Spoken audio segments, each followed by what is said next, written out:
Alors bonjour tout le monde, ravi de vous retrouver en cette fin d'année. Je vous souhaite une merveilleuse année 2025 et à la chaîne YouTube ABDA.com est toujours à votre service et vous présente un nouveau sujet qui est très important parce que ça nous concerne tous les jours, que ce soit en famille, en société ou au travail. Il s'agit de la résilience. La résilience est un mot français qui veut dire en arabe le mourouna. Vous allez voir que c'est une notion qui est très importante, qui qualifie un peu notre comportement. Alors qu'est-ce que c'est que la résilience? La résilience, c'est une solution face à des situations de vie difficiles, quand on trouve dans des moments très difficiles, surtout dans les vies modernes, des événements qui sont déstabilisants, des événements qui dépassent un peu nos possibilités de clairvoyance, si vous voulez, ou des traumatismes parfois trop sévères, ou bien des chocs un peu brutaux, si vous voulez, et puis il faut savoir comment il faut faire face. Donc cette notion de résilience s'intègre profondément dans les enseignements religieux ou moraux. Moraux, c'est le pluriel de morale. Donc on les trouve déjà depuis le commencement de l'humanité, depuis les débuts de l'humanité, on trouve cette notion qui peut s'intégrer dans les enseignements, ou bien dans la religion, ou bien dans les concepts moraux, si vous voulez. Par exemple, le Coran, il met l'accent sur la patience, sabr, l'endurance, sabr al-jamil, et la confiance en Allah, tawakkul ala Allah, pour surmonter les épreuves de la vie et s'en remettre à Dieu, l'omniscient. L'omniscient, c'est-à-dire qui sait tout. D'où l'importance de savoir aussi que parfois des moments difficiles peuvent être un tremplin pour une opportunité, si vous voulez, pour trouver des solutions qu'on ne savait pas déjà grâce à Dieu, l'omniscient. Omniscient qui veut dire qui sait tout. On peut dire que la résilience, c'est quoi la résilience donc? C'est la capacité d'une personne ou d'un groupe de personnes, donc ça peut être une personne ou bien un groupe de personnes, une communauté, un groupe de travail par exemple, une famille, une nation, à se maintenir, à garder espoir, l'amal. Donc c'est un précieux travail d'adaptation, l'ta'aqlum, et de construction, d'une existence qui vaut toujours la peine d'être vécue, parce qu'on aime la vie, malgré tout. Nous avons beaucoup de situations très difficiles, il est vrai. Par exemple, une femme qui perd son mari, il est décédé, ou bien il l'a quitté. Donc c'est une situation qui est très traumatisante. Comment faire? Qu'est-ce qu'on doit faire? Surtout pour les femmes analphabètes, qui n'ont pas de métier, qui n'ont pas de diplôme, qui n'ont jamais travaillé, qui ne savent même pas compter l'argent, avec des charges familiales, des enfants et tout le reste. Le mari qui perd sa femme, qu'il aime beaucoup, il est là, avec ses enfants, très triste. Comment il peut s'en sortir? Vous avez le mari qui quitte son emploi, démission, licenciement, qui a un problème de santé, etc. C'est aussi un choc, un traumatisme. Comment la résilience peut être un outil pour s'accrocher à la vie et continuer à prendre ses responsabilités. Vous avez un homme isolé que personne n'aime, que tout le monde évite. C'est aussi une forme de chagrin, de tristesse. Comment la résilience peut nous éclairer sur cette situation et retrouver la vie normale? Vous avez un homme qui est harcelé dans son travail, que tout le monde fixe le bout des doigts, qui est seul, qui est très compétent du reste, et que personne n'aime parce qu'il est très compétent. Comment il peut se comporter? Comment il peut être résilient, trouver une solution pour avoir une vie professionnelle normale? Vous avez un homme qui a été brimé par ses supérieurs, parce qu'il a fait une faute. Comment ses amis, comment il peut retrouver de l'aide, partager sa tristesse, partager sa déception avec ses collègues, d'où la résilience. Comment une femme, une jeune fille est harcelée au travail, c'est ce qu'on appelle le harcèlement sexuel. Comment doit-elle se comporter? Comment doit-elle être résiliente pour sauver sa vertu? Par un patron, comment peut-elle se défendre? Comment peut-elle être résiliente? Éviter l'agressivité et se comporter de façon rationnelle. Vous avez le professeur avec son élève, un adolescent, qui parfois se comporte de façon un peu maladroite.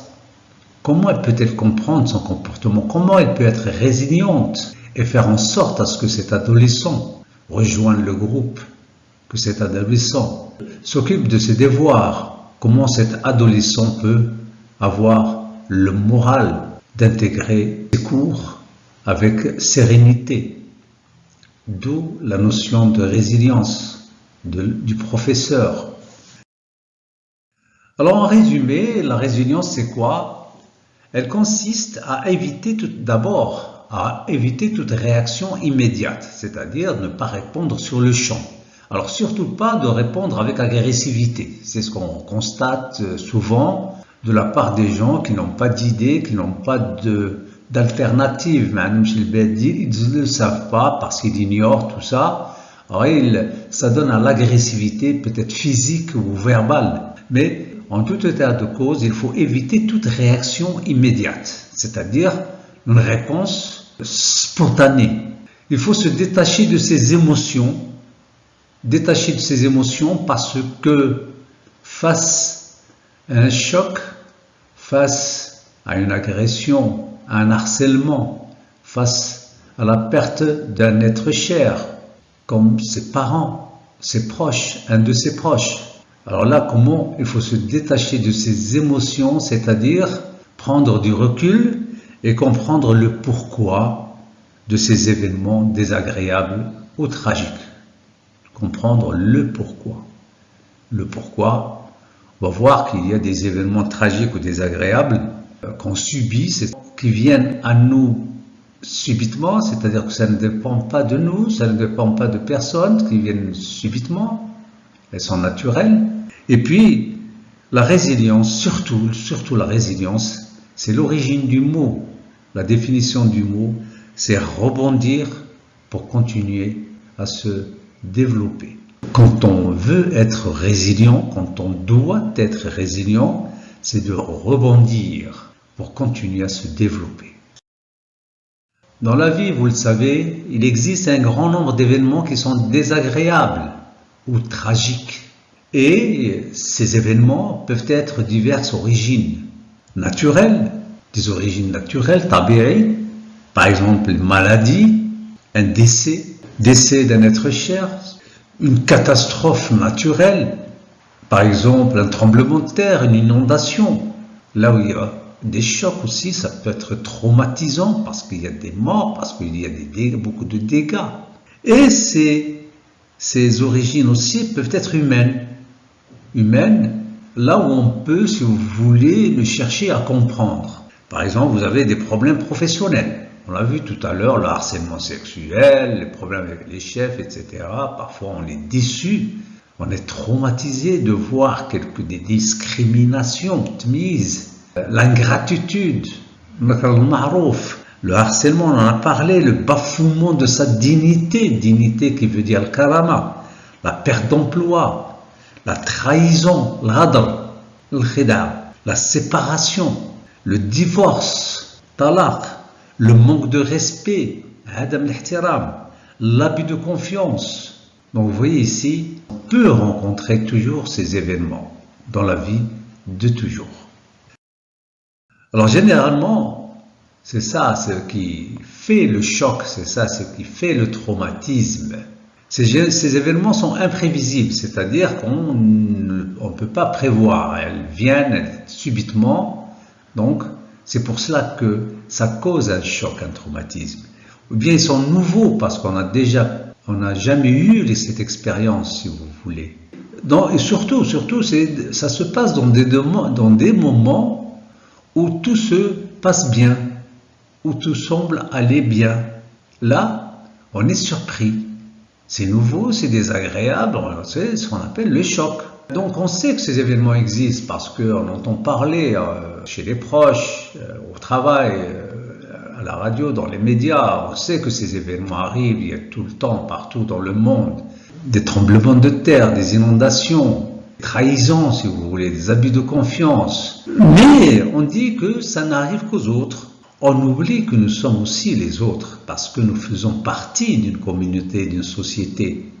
Si ça arrive à un autre, ça peut m'arriver aussi. Tout peut arriver à chacun de nous, bien sûr. Surtout en ce qui concerne les événements tragiques naturels. Il existe de grandes différences entre les réactions de chacun de nous. Une grande différence de réaction entre les uns et les autres. Chacun réagit d'une manière différente, en fonction de son éducation, en fonction de ses expériences, en fonction de son entourage, de ses voisins, de ses conseillers, si vous voulez, de la bonne compagnie, ou de la mauvaise compagnie, de la mauvaise entourage. Il y en a qui s'en sortent facilement, d'autres difficilement ou pas, qui s'en sortent pas.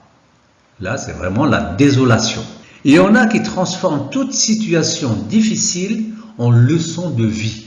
Tout problème, c'est une solution. C'est une solution de vie. Ou en opportunité positive, c'est-à-dire foras ijabia. Asa an takrahu shay'an wa huwa khairun lakum. Wa asa an tuhibbu shay'an wa huwa sharrun lakum la kurhun lakum. Donc on peut transformer avec du recul, on comprend bien, si on comprend bien la situation, l'événement, etc., on peut facilement convertir ces problèmes, ces chocs, ces traumatismes en des opportunités positives. Ça veut dire quoi, opportunités positives? C'est-à-dire qu'on va se sortir, augmenter en carrière, parce que nous aurons une carrière encore plus riche, en richesse aussi. Il y a beaucoup de gens qui ont vécu très mal, qui ont eu des chocs, etc. Et puis qu'ils étaient pauvres, et puis après, il se trouve qu'avec ce choc, ce traumatisme, ces problèmes répétés, ils commencent à devenir beaucoup plus entrepreneurs, beaucoup plus responsables, beaucoup plus avertis, beaucoup plus vigilants, qui ont une vision à long terme, c'est-à-dire que les choses ne sont pas éternelles, que toute situation n'est pas éternelle, aussi agréable soit-elle, ou bien en compétence. Au travail, vous trouvez des gens, des personnes, des collaborateurs qui ont beaucoup de problèmes avec les collègues, mais qui s'efforcent d'apprendre mieux leur métier, de faire encore mieux leur travail, ce qui les augmente en compétences. Comme cela, si ça ne marche pas, ils peuvent trouver ailleurs facilement. Ou bien, la meilleure récompense, le meilleur bénéfice, si vous voulez, de cette résilience, c'est de devenir plus mature. Donc on va gagner en maturité et en sagesse.